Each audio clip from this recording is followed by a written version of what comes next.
Olá, bem-vindos então ao terceiro vídeo da série da disciplina de Termodinâmica e Física e Estatística do mestrado profissional em ensino de Física. E que a gente vai falar hoje é sobre a lei de resfriamento de Newton, que tenta descrever como que a temperatura de um corpo mais quente que a sua vizinhança vai caindo ao longo do tempo. E eu vou focar aqui em aspectos históricos, inclusive do que levou Newton a propor essa lei, como ela foi testada ao longo do tempo, como foi a aceitação e como vem até hoje sendo discutido esse problema do resfriamento. Tem coisa nova na parada. Então, como eu disse, a lei de resfriamento de Newton foi um artigo proposto em 1701 por Newton e, na verdade, era um artigo até anônimo. E a proposta de Newton nesse artigo, que se chama Scala Gradum Caloris, quer dizer, uma tentativa de uma escala para a temperatura. Então a gente nota que eu descrevendo aqui qual é o processo do Newton é na verdade o processo que é usado para a gente definir uma escala termométrica. É interessante que Newton, sendo o gênio que foi, propôs uma escala e essa escala acabou não sendo adotada, sendo preterida em função da de Celsius e Fahrenheit, e a gente vai até desconfiar por quê. Pois bem, o que Newton fez então para fazer essa escala, para a proposição de escala dele, ele fez o seguinte: ele pegou um termômetro de óleo de linhaça, onde ele observa a dilatação do óleo de linhaça num tubo. Quando o sujeito aumenta a temperatura, esse óleo dilata e a quantidade que ele dilata deve ser proporcional à variação de temperatura. A proposição de Newton, então, foi: mede quanto que dilata o óleo de linhaça dentro de um tubo para várias situações diferentes e considera alguns pontos especiais para servir de referência para essa escala. Se a escala for linear, bastam 2 pontos, porque 2 pontos batem na reta. A proposição dele, então, foi 0 para a neve, então é parecida com a escala Celsius, 12 para o corpo humano, e depois, com essa escala de 0 e 12, ele tenta inferir nessa escala a que temperatura a água ferve. Ele encontrou 34, o que é razoável. Isso aqui é um pouco menos do que 3 vezes a temperatura do corpo. Se a gente comparar a escala Newton com a escala Celsius, aqui a variação é de 34 com uma variação de 100 na escala Celsius. Então, 1 grau de Newton na escala de Newton vale 3 graus aproximadamente na escala Celsius. Mas além da medição da dilatação da linhaça, ele usou um outro processo para confirmar as suas medidas iniciais. Quanto tempo leva um corpo para decair até a temperatura ambiente? O que tem no artigo traduzido, eu mantive alguns termos em latim para a gente conseguir pegar mais da essência do que Newton pensava na época. O excesso de graus calores, ou graus de calor, que flui de um corpo para o ambiente, varia conforme a diferença de graus entre o ambiente e o corpo, e varia em progressão geométrica. Então, graus calores é o que a gente chama de temperatura, seriam os graus de calor na época. O excesso de graus de calor é quantos graus esse corpo tem a mais do que o ambiente, e ele vai resfriando, em progressão geométrica. Matematicamente, a gente expressa essa sentença de Newton dessa forma. Aqui T é a temperatura do corpo num dado instante, T é a temperatura ambiente, T0 é a temperatura inicial do corpo, TA, temperatura ambiente novamente, e uma exponencial de menos T, onde T é o tempo, controlado por esse parâmetro gama, que depende do corpo, seja do seu material, seja da sua massa. É do formato exponencial de menos T, quer dizer, a temperatura deve cair rapidamente, porque é uma exponencial negativa. Além disso, se T é muito grande, a gente sabe que essa exponencial vai a 0, então significa que T tende ao valor de TA, ou seja, a temperatura do corpo vai para a temperatura do ambiente.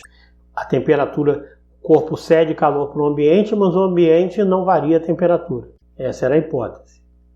Então, com isso, ele acreditava nessa relação e usou isso para conferir os dados da dilatação da linhaça. Agora, por que ele propõe isso em progressão geométrica e não mostra isso tirando mais pontos, que foi o que aconteceu? É que Newton, se a gente lembrar que Newton foi um dos primeiros que trabalhou com o cálculo diferencial, um dos pais do cálculo diferencial, então ele já tinha as informações das derivadas, que chamava de fluxões da mecânica, e tentou aplicar isso para cá, para a termodinâmica.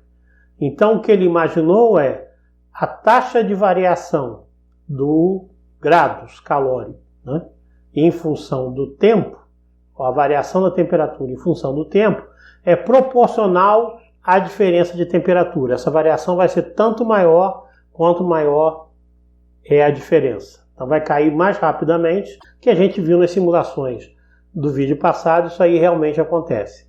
A solução dessa equação diferencial é passar o dt para cá, passa esse termo para cá, a integral disso dá um logaritmo, então a temperatura é uma exponencial do tempo, como tinha proposto no slide anterior, ou o tempo é um logaritmo das diferenças de temperatura.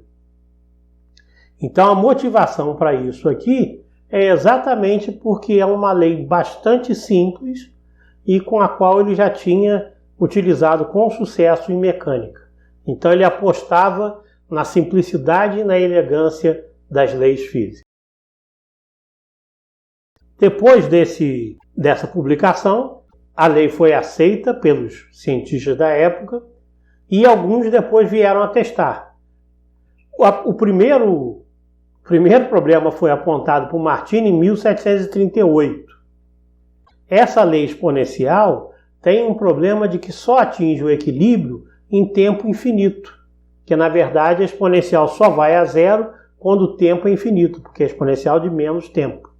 Então ele gostaria que isso caísse mais rápido do que a exponencial, ainda mais rápido do que a exponencial, porque afinal ele medindo ele via as temperaturas serem iguais em um tempo que era pequeno, razoavelmente pequeno, que não era infinito. Por outro lado, Richman, tem gente que chama até a lei de resfriamento de Newton de Richman, porque Hickman era tão defensor da lei de Newton que diz o seguinte: ele fez os experimentos e encontrou concordância do decaimento exponencial. E ele diz, para justificar, que existe uma admirável harmonia entre os cálculos e as observações. E essa harmonia entre os cálculos e observações demonstra a verdade da lei encontrada. Então você vê que tem simplicidade, harmonia, elegância. Na verdade, ele próprio mostra nos dados que a lei não era seguida tão à risca assim.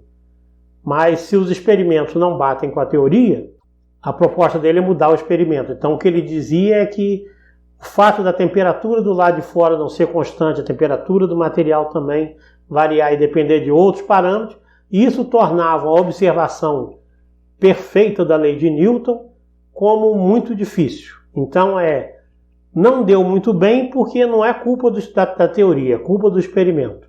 Então assim é que se pensava, alguns pensavam, até hoje a gente vê alguns comportamentos desse tipo. Mas em 1804, Count Rumford, que a gente citou na aula passada, que foi o cara que, além de contribuir para a derrubada da teoria do calórico de Lavoisier, ainda casou com a viúva do cara, você vê. Ele fez vários experimentos e um que era bastante interessante, lembra que a discussão dele principal era o que é o calor? É o calórico como fluido ou era movimento? Ele era da parte dos defensores de movimento. Embora essa lei de Newton era uma lei que era um consenso, agradava os dois lados da história, tanto os que acreditavam no fluido quanto os que acreditavam em movimento. Ele faz esse experimento que é interessante. Aqui tem duas esferas, aqui é um tubo, e aqui no meio tem uma gotinha de vinho, só porque é vermelho. E aqui no meio tem um bloqueio. Para que faz esse experimento? Ele equilibra aqui as esferas e aqui a gota, de maneira que ela fica no meio, e vai e aquece uma das esferas. Quando aquece uma das esferas, essa bolinha do vinho que estava cá se move sempre na direção da esfera mais fria.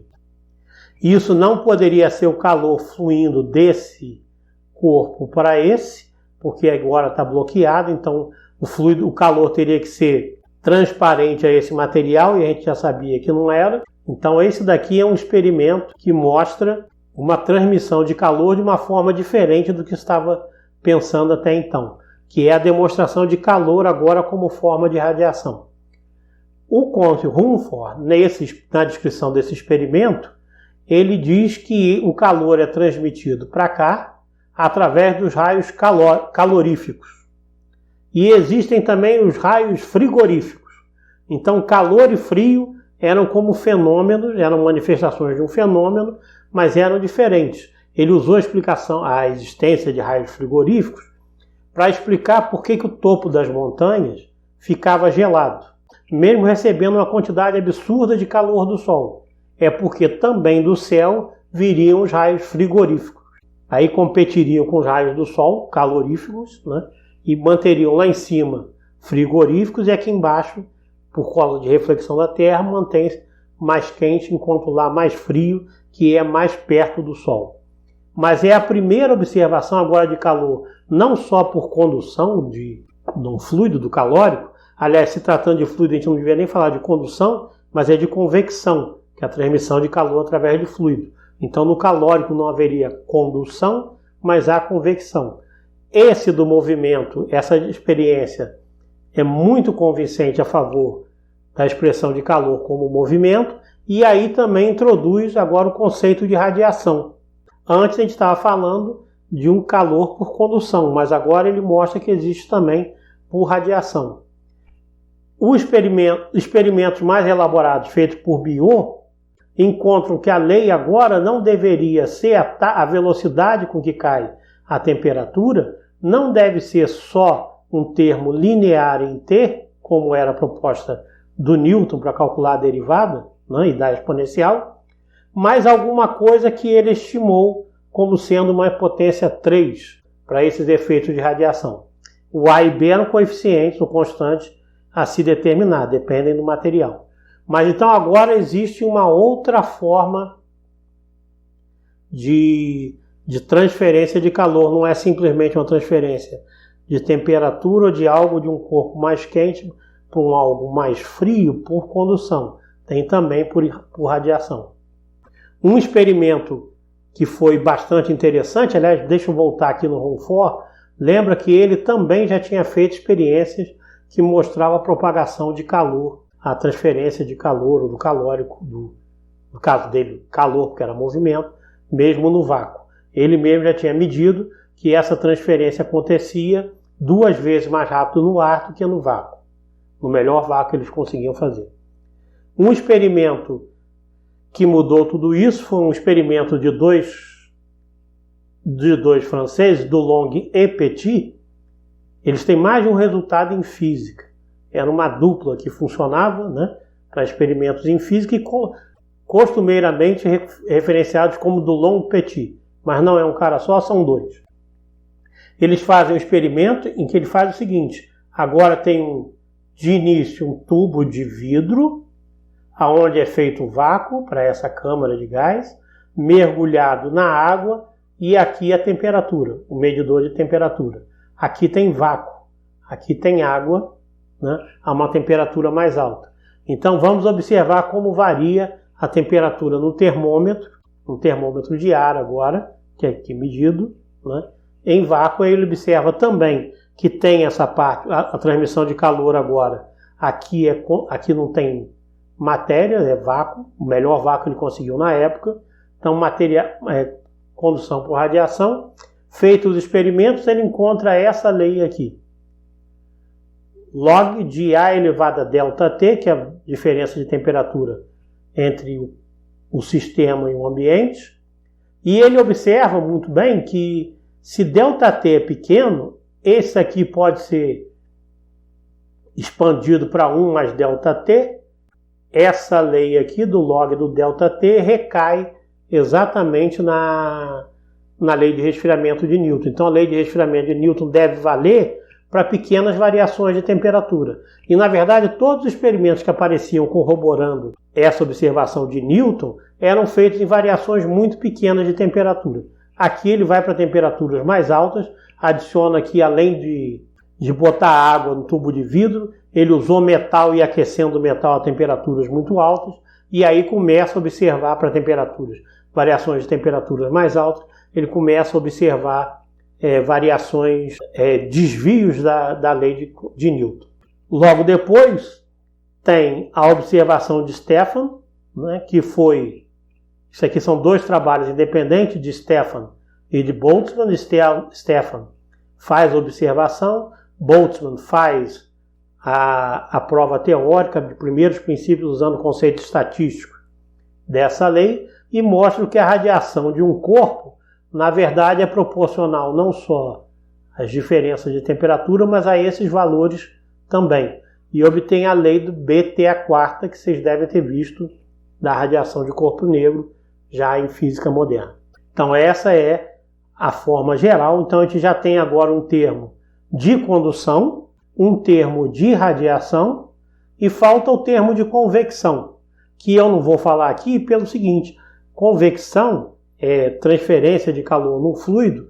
Isso não existe uma fórmula única, porque depende da velocidade com que o fluido atinge. Depende se existe turbulência, dissipação e assim por diante. Esses são problemas em física clássica que são bastante complicados e a gente não tem uma expressão tão bonita quanto essa. Por falar em beleza, nota que muito da resistência para ser aceita o desvio da lei de Newton, que a lei de Newton não existia, não valeria para todos a faixa de diferença de temperatura, é exatamente pela beleza e a simplicidade do resultado. O que significa que leis da física não precisam ser bonitas e simples, né, para refletir a verdade, que é uma pena para a gente. Razoavelmente recentemente, a gente dá um salto agora do final dos anos 1900 para 1963. Esse caso é bem interessante, que é conhecido como efeito Impemba. Impemba era um garoto de 13 anos que assistiu uma apresentação de um professor de ciência, né, na sua escola. E ele descreveu para o professor o seguinte experimento. Na escola, os meninos foram fazer picolé ou sorvete, dependendo da região do Brasil que você veio. Pegavam a água com algum saborizante, bota isso no congelador e faz seu picolé. O Impemba foi um dos mais atrasados a fazer experimento para a aula e acabou fazendo o que não devia, que era botar a forma quente no congelador. E o que aconteceu foi que a forma dele foi a primeira que congelou. Exatamente a água mais quente foi a primeira a congelar. Ele falou isso para o professor, a turma toda riu, e o professor falou: não é assim, o mais frio chega primeiro. Só que o professor resolveu repetir o experimento em casa e encontrou a mesma coisa que o Impemba encontrou. E aí resolveu escrever um artigo, né, para o Physics Educator, e que é interessante, o título do artigo é o mais legal que eu já vi até agora. Cool, só isso. Né? E o artigo começa: meu nome é Erasto Impemba e eu vou te contar sobre a minha descoberta, que foi o fato de eu usar errado o refrigerador.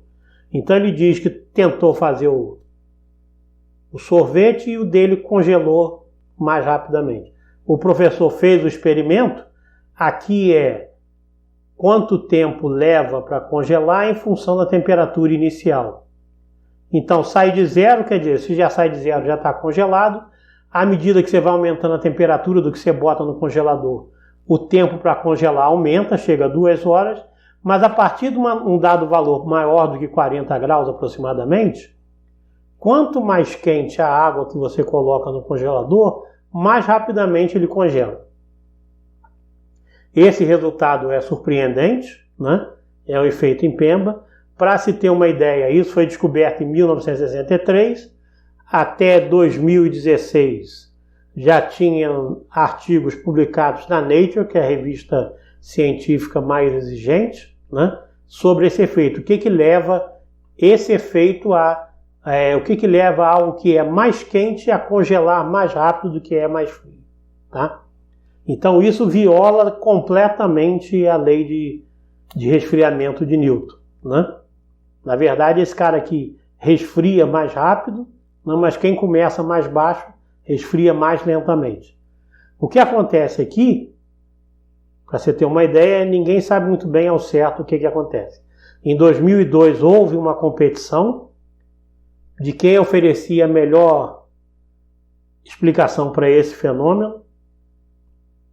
Foi dado um prêmio, né? Em 2016 o artigo que saiu é dizendo que esse efeito não existe. Em 2017 foi sair o outro dizendo que existe. E o problema é que é extremamente complicado porque o número de variáveis que influenciam a esse, com que velocidade com que cai a temperatura é imensa. Por exemplo, o caso do Impemba, isso foi repetido por um dos pesquisadores em 2017, um dos principais fatores que levaram a Impemba a descobrir é que ao botar a forma quente no congelador, a forma que ele botou era de metal. Então o que aconteceu? Todo mundo botava mais frio no gelo e a dele era a forma que era mais quente. O que aconteceu? A forma dele rapidamente derreteu o gelo, transformando em água, né? Que aí tem uma condutância melhor, e então isso aí, o contato não do gelo, mas da água com a chapa do congelador, fez com que resfriasse mais rápido. Depois foram feitos vários experimentos agora com substâncias diferentes no vácuo, e também foi, para alguns casos, foram sob condições extremamente especiais, é possível, não extremamente, desculpa, sob condições especiais é possível reproduzir sempre esse efeito Impemba. Essas condições incluem água destilada, porque se você botar alguma impureza, as impurezas formam o que a gente chama de pontos de nucleação, aonde pode congelar mais rápido.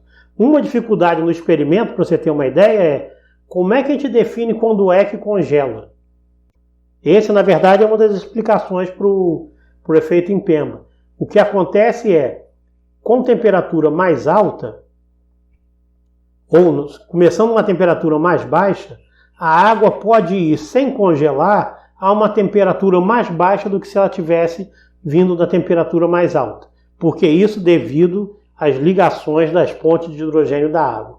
Para se ter uma ideia, a água, apesar de extremamente comum no nosso planeta, é uma das estruturas mais mal entendidas, né? Por causa das pontes de hidrogênio. Então, quando começa numa temperatura mais alta, ela desce rapidamente, formam estruturas que não são formadas se você começa numa temperatura mais baixa. Se alguém aqui trabalha com metalurgia, sabe a diferença entre temperado e recozido. Algo que baixa a temperatura muito rápido ou baixa a temperatura devagar. Vale para vidro também. Temperado tem propriedades totalmente diferentes do vidro recozido. E aí essas pontes de hidrogênio criam estruturas que facilitam, na verdade, a formação de grupos que congelam mais rápido. Então, fundamental para que aconteça o efeito Impemba não é só a forma, porque foi trocado também a forma e continuou acontecendo, mas esse efeito que é da água e a temperatura mais baixa sem congelar.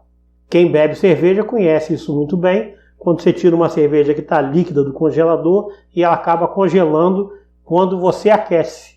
Então ela está líquida, você aquece botando a mão, deveria ficar mais líquido e na verdade ela vai para sólido, que era o estado que deveria estar se tivesse na temperatura mais baixa.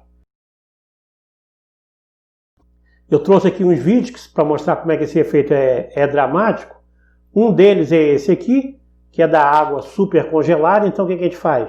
Bota a água destilada, se botar água com impureza, ela vai congelar, né? Deixa no congelador, retira quando é água e aí um abalo, no caso ali, né? Quando ele bate com a água com a garrafa de água no chão, ela congela. O abalo não precisa ser nem tão violento, como você pode ver, um pequeno peteleco já gera essa propagação do gelo, né? O importante é que a água não ter muita impureza, porque qualquer impureza vai facilitar a nucleação. E acontece também o inverso. Quer dizer, se você leva a água para o micro-ondas, isso é perigoso, você pode tirar a água do micro-ondas numa temperatura que está acima da de ebulição, mas que não aparecem as bolhas. Tá? Isso acontece com água no micro-ondas, é bastante comum. Agora ele vai causar um abalo de botar algo mais frio e aí sim é violenta a reação. Então tem que tomar muito cuidado quando se coloca só água no micro-ondas para não deixar chegar perto da fervura. Para facilitar, para tornar mais seguro, você pode botar o copo d'água no micro-ondas com uma colher, por exemplo, em algum lugar que forme um ponto de nucleação. Porque aí ela vai ferver e vai formar as bolhas a 100 graus, você vai estar pelo menos alertado que a temperatura dela está mais alta. A gente viu então hoje a lei de resfriamento de Newton, como apareceu, como apesar de não estar correta o tempo todo, houve uma resistência a questionar a sua validade, porque era o Newton, porque a equação era elegante, era bonita, nem sempre isso acontece. E a gente viu também outros efeitos que levam também à propagação, à transmissão de energia na forma de calor em outras formas que não só a condução, como radiação, como convecção. A gente viu como é que se faz uma escala termométrica, que pega alguns pontos de referência.